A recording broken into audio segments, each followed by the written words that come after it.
जय श्री राम। शंखनाद में आपका स्वागत है। कुछ लोग ऐसे होते हैं जिनका काम ही है सिर्फ हंगामा करना, शिकायत करना, तमाशा बनाना, और वो चाहते हैं कि पूरी दुनिया उनके इर्द गिर्द घूमते रहे, इस तमाशे के इर्द गिर्द चलती रहे। कुछ ऐसा ही हाल विनेश फोगाट का है, जो पहले कुश्ती करती थी, फिर राजनीति करने लगी, फिर संन्यास लिया, अब फिर से उनका कुश्ती करने का मन है और वो सोचती हैं कि सारे नियम कानून बिल्कुल उनके अनुसार चले और वो जहां चाहे जैसा चाहे कुश्ती कर सके। लेकिन देखिए, नियम विनेश फोगाट के लिए बदलने वाले नहीं है और ये साफ तौर पर कहा जा चुका है।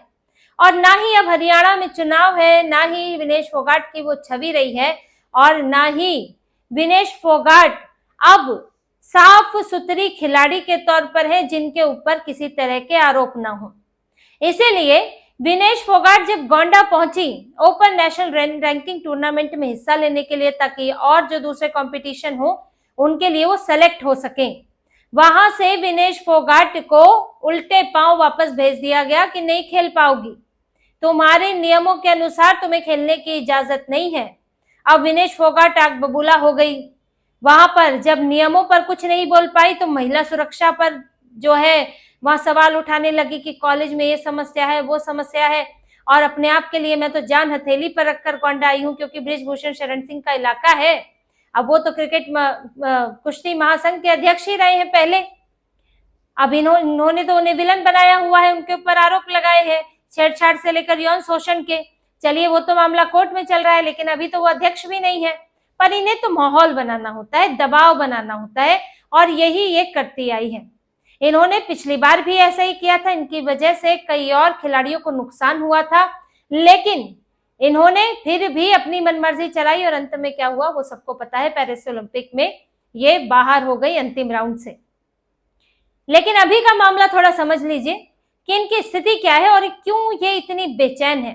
देखिए, अभी का मामला ये है कि विनेश फोगाट जो ओपन नेशनल रैंकिंग टूर्नामेंट में हिस्सा लेने गई थी, रैंकिंग टूर्नामेंट होता है जहां से खिलाड़ियों को सेलेक्ट करके और ज्यादा बेहतर ट्रेनिंग के लिए चुना जाता है और दूसरे टूर्नामेंट्स के लिए चुना जाता है। आगे एशियन गेम्स भी होने हैं और दूसरे टूर्नामेंट भी होने हैं, तो उसमें ये अहम भूमिका निभाता है। अब इन्होंने पंजीकरण करा लिया था, लेकिन इनके ऊपर कुछ आरोप है, अनुशासनहीनता के आरोप है। इनके ऊपर आरोप है कि जो कुश्ती महासंघ है उसके नियमों का उल्लंघन किया और डोपिंग रोधी प्रक्रिया का इन्होंने उल्लंघन किया। अब इनको दिया गया नोटिस मई में, 23 मई को ये टूर्नामेंट होना है। इनको नोटिस दिया गया और कहा इसका जवाब दें। जब ये जवाब देंगी तो 10 दिन के बाद 10 दिन के अंदर जो कमेटी होगी महासंघ की वो उस पर बताएगी कि भाई ये योग्य है कि नहीं। यहाँ एक पेज फंसा है। दूसरा पेज ये फंसा है कि क्योंकि इन्होंने संन्यास लिया और इनके ऊपर डोपिंग रोधी प्रक्रिया का उल्लंघन का आरोप है कि इन्होंने एक एंटी डोपिंग टेस्ट शायद मिस कर दिया था, ऐसा कुछ है। तो इनसे अब जो नियम क्या कहता है, विश्व डोपिंग रोधी एजेंसी यानी वाडा का ये नियम है जो कहता है कि अगर कोई खिलाड़ी संन्यास ले लेता है और उसके ऊपर डोपिंग संबंधी कुछ आरोप लगे हुए, डोपिंग संबंधी नियमों के आरोप लगे हुए हैं, तो उसे वापसी से पहले 6 महीना पहले बताना होगा। अब विनेश फोगाट ने क्या किया, विनेश फोगाट ने यूनाइटेड वर्ल्ड रेसलिंग UWW को बताया पिछले साल जून में कि मैं वापसी करने वाली हूँ, लेकिन यहाँ कुश्ती महासंघ को नहीं बताया, भारतीय कुश्ती महासंघ को। आपको विदेशी खिलाड़ी तो है नहीं, आप तो पहले भारतीय खिलाड़ी हैं, लेकिन यहाँ नहीं बताया। अब इसके मुताबिक वो 26 जून तक कुश्ती नहीं कर सकती क्योंकि उन्होंने पहले इस बारे में जानकारी नहीं दी थी। अब विनेश फोगाट यहाँ चिल्ला रही है कि नहीं, मैंने तो नियमों का पालन किया है, इंटरनेशनल टेस्टिंग एजेंसी है, उसका मेल है मेरे पास, उन्होंने कहा है कि आप खेल सकते हो। लेकिन आप देखिए, आप जो है इधर उधर से समर्थन ला रही हैं। मैंने यूनाइटेड वर्ल्ड रेसलिंग को बता दिया था, मैंने इंटरनेशनल टेस्टिंग एजेंसी से परमिशन ले ली, लेकिन आपका भारत का कुश्ती महासंघ, आपको उससे बात करने की जरूरत नहीं लगी। विनेश फोगाट को अपने ही महासंघ को बताने की जरूरत नहीं लगी और ये सबको सरपास करके विदेशी संस्थाओं से यहाँ पर अपनी रेसलिंग करना चाहती है। एक तरह से आप तो महासंघ को नीचा दिखा रहे हो कि तुम्हारी कोई जरूरत नहीं है, दबाव बनाने की कोशिश कर रहे हो। और इन्होंने, जब इन्हें पता है कि नियम तो मैंने पूरे किए नहीं है, तो फिर गोंडा की बात कर लो कि भाई बृजभूषण शरण सिंह की बात कर लो, उसके कहने पर हो रहा है। अब तो अध्यक्ष कोई और है, संजय सिंह अध्यक्ष है। और उन्होंने तो साफ कह दिया है कि भाई किसी को स्पेशल ट्रीटमेंट नहीं मिलेगा, हर खिलाड़ी नियमों का पालन करेगा। जैसे कि पहले इन्होंने जो है सिर पर सवार हो गई थी कुश्ती महासंघ के, पिछले बार इन्होंने बहुत ही ज्यादा तमाशा मचाया था विनेश फोगाट ने।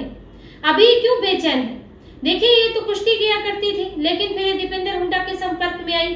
दीपेंद्र हुड्डा ने इन्हें खेल मंत्री बनाने का सपना दिखाया और जुलाना से चुनाव लड़ा इन्होंने। वहां पर लोगों का कहना था, कई लोगों का कहना था कि ये तो यहाँ नहीं बैठने वाली है, तो दिल्ली भाग जाएगी या शहर भाग जाएगी, ये लोग तो यहाँ बस चुनाव जीतना, एक सीट बढ़ानी है। लेकिन खेल मंत्री ये बनना जरूर चाहती थी, लेकिन अब जुलाना से तो ये जैसे तैसे जीत गई, लेकिन कांग्रेस हार गई। अब जब कांग्रेस के ही नेता मंत्री नहीं बन पाए तो इन्हें खेल मंत्री क्या बनाते, इनका राजनीतिक करियर डूब गया। इस बीच हो गए पेरिस ओलंपिक 2024 में, जहां ये फाइनल राउंड में बाहर हो गई। 50 किलो के वजन में इनका वजन ज्यादा आ गया और ये फाइनल राउंड नहीं खेल पाई, तो ये कांस्य पदक विजेता के तौर पर ही रही। अब इनको यहाँ पर सरकार ने बहुत कोशिश की, इंटरनेशनल कोर्ट में केस भी लड़ा, लेकिन फिर भी नहीं हो पाया।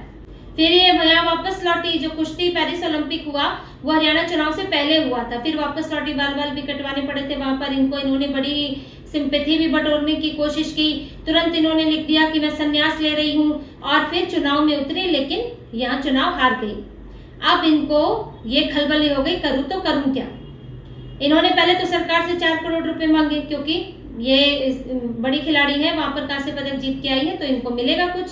तो इन्होंने पहले तो विधानसभा में मुद्दा उठाकर 4 करोड़ रुपए मांगे, सरकार ने इनको दिए भी। इनका संन्यास तब तक चल रहा था, लेकिन अब इन्हें लग रहा है ना हरियाणा में राजनीति में बची हूँ, ना कुश्ती में बची हूँ, तो कुछ तो करूं। तो मैं फिर कुश्ती करने आ गई दोबारा ही। जबकि इन्होंने अभी कह रही है मैंने तो बच्चे के कारण संन्यास लिया था, लेकिन आपने उस वक्त नहीं कहा था। आप जब पेरिस ओलंपिक हारी थी उसके बाद आपने संन्यास की घोषणा कर दी थी। तो ये अभी तो ये झूठ बोल रही है।